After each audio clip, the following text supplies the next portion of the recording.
The other day I was looking at free strategy games on the Steam store and I found this. It's a fun little turn-based strategy game, and when I say little, I mean little. I am literally the only player online at the moment, so I'm going to have to play against the AI. Before we begin, just take a moment to admire how luscious and green this map is. Capture or destroy all enemy cities to win.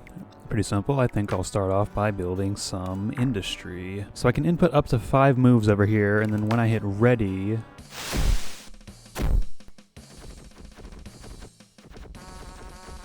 it's going to implement those moves. Industry produces tanks, which are kind of underpowered in this game, but they also generate income at night, which is the real reason I'm building them. And now that I've got some industry down to start generating wealth, I'm going to build barracks. This militiaman over here, I'm going to tell to build an outpost.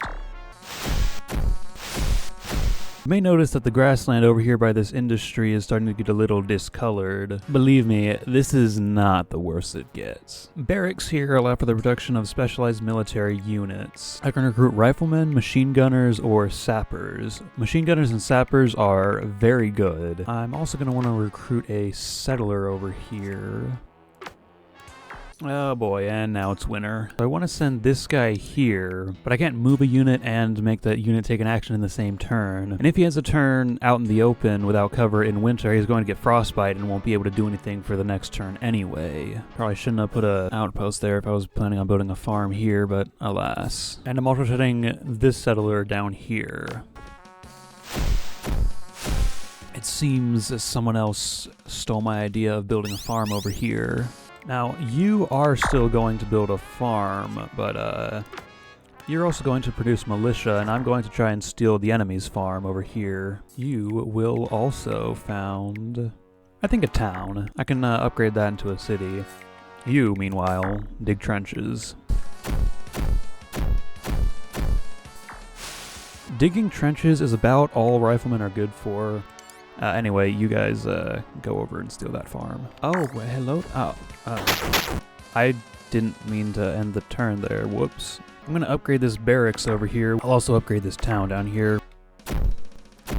Alright, so some enemy militia is moving into my farm here, so I'm going to recruit some militia of my own here.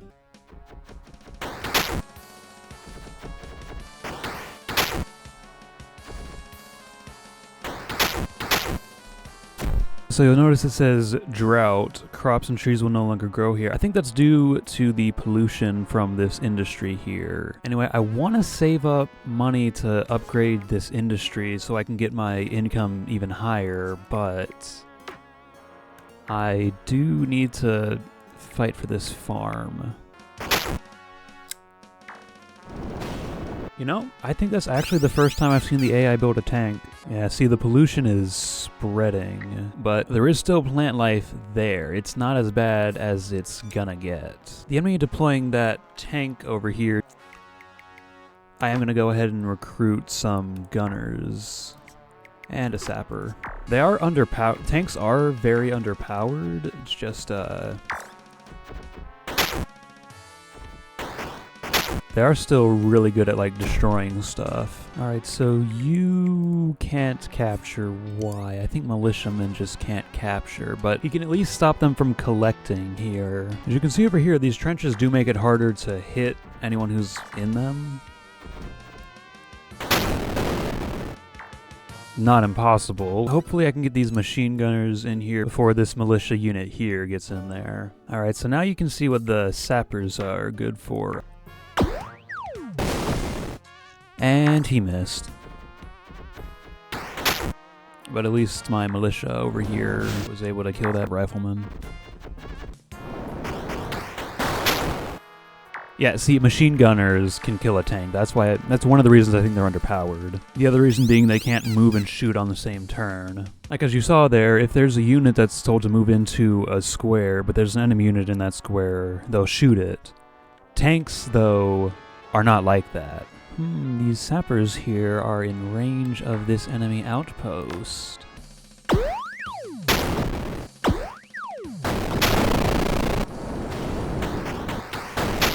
I forgot to record it so you didn't hear the little drum roll, but global warming, heat waves cause average humidity to drop. Oh hey, I got enough to upgrade an industry. Uh-oh, my northern flank isn't doing so hot. So there is a risk of hitting my own buildings and destroying them. In fact, I'm more likely to destroy one of these than I am to hit him. But I'd rather these be destroyed than the other guys have them. 1 out of 3 shot, amazing. Oh, I thought they would shoot at those guys. Ah, there they go. Got enough to upgrade this other industry now, too. Alright, so I got a bit of a problem. All my barracks are down here in the south, and I'm getting attacked from the north. Also from the south, but the Reds, I got fortifications over here, we're fine. The northern front is not, I can't really recruit anything other than militia up here.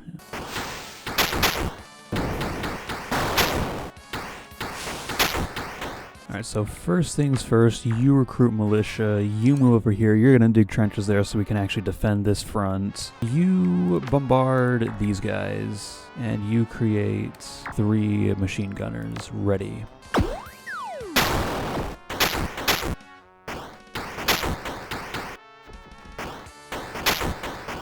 My western front over here is pretty much impenetrable. It's the north that's worrying me. Since it takes so long to move troops up here, I think I'll just try and hold on this front and then focus down the Reds down here. You guys shoot this way. You guys shoot...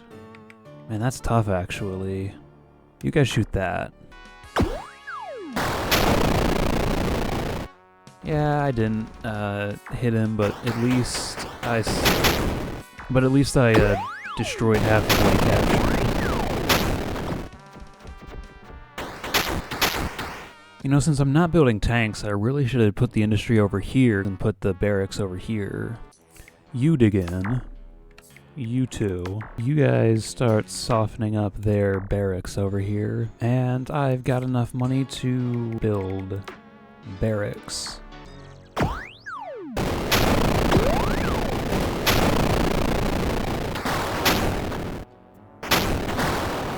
Oh, well, that's no good.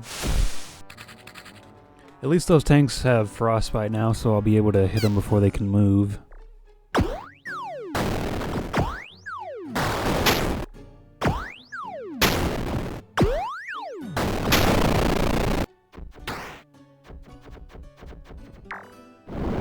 See, now they're in my trench there. That's no good. There's a firestorm now.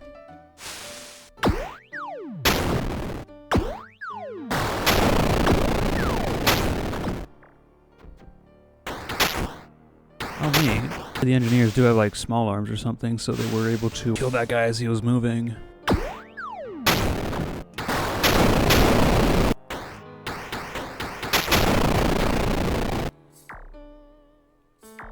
Boom, capture an enemy city. The red team is now halfway to being defeated.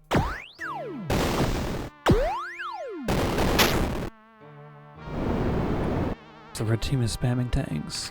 These guys can't quite reach this city. I think I'll actually just move them up instead of shooting anything with them. You guys go over here and kill them, which will free up this tile for these guys to step back and capture this outpost.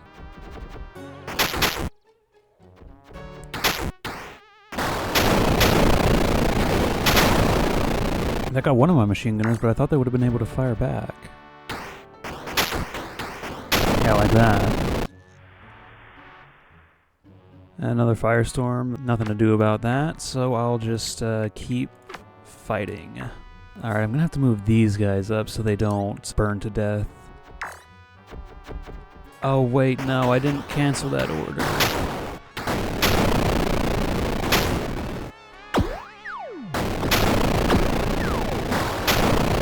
I forgot to cancel this move up order, so they're gonna burn, aren't they? Deforestation spreads as war continues. Yeah, so like the deterioration of nature while the countries, you know, just keep waging their wars really reminds me of an anime called Sound of the Sky, which is my favorite anime, and it's reminding me of that show is a big part of the reason I like this game so much. These sappers here can reach that. That's top priority, dealing with those tanks.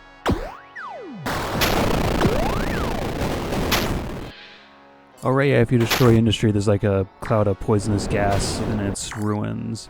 And they just moved into that. What a moron.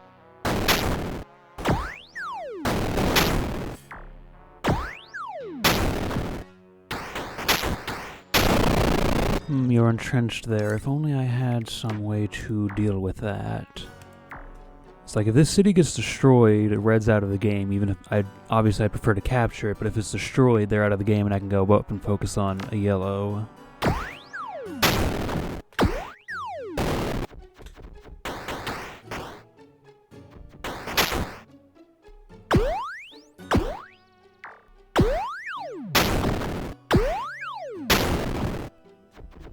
That was a brilliant move on the part of the AI. I don't know if you caught that, but they just deployed a unit into an active Firestorm.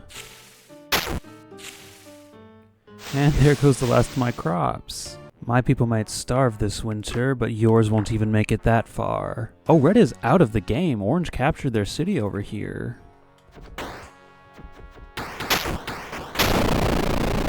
Oh, now I'm gonna waste a bombard on that ruined city there.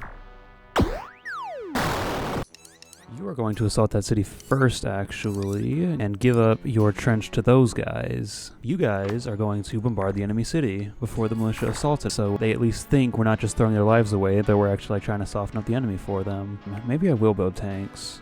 It's kind of like a waste of money, but it's not like I want for money. Okay, hit one. And hit a building. And they don't even make it to assault the city. That is sad. Alright, so you guys are going to soften them up, and then you guys are going to assault, and hopefully one of you actually takes it.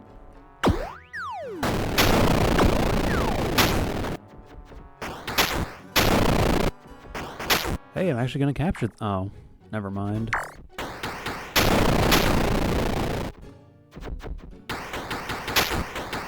Structural integrity of buildings falters. Yep, we're in the end game now.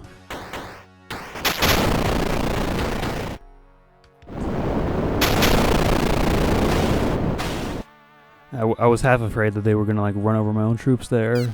So this is like just an empty building I've captured, really. Anyway, I'm about to win on this turn, potentially. If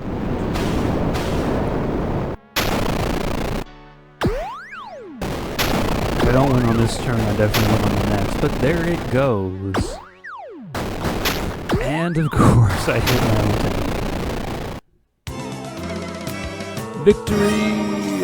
The ending where like most of the land is just desert reminds me of one of the episodes of Sound of the Sky where they're just like standing there looking out into the desert. My troops looking out at our newly conquered territory like. So yeah, that's Epicinium. I showed off most of the features of the game. I didn't really show off how tanks look on your side. I was also unable to show off the blimps. You can make blimps and like gas attack enemy cities, which is another thing that reminded me of Sound of the Sky. I just rewatched that show the other day and I don't know if you can tell, but it's kind of still fresh on my mind. The color selection for this game, I went with red, blue, and yellow because those are the colors of the factions in Gone with the Blast Wave, which this game also reminds me of. I used to always play red because red was the color of the good guys in Gone with the Blast Wave and red versus blue, but I was looking at the community posts for this game. There's fan-made flags for the red and blue team, and it seems that the general consensus among the fandom is the reds represent communists and the blues are like more USA types, so I kind of switched over what my main faction was.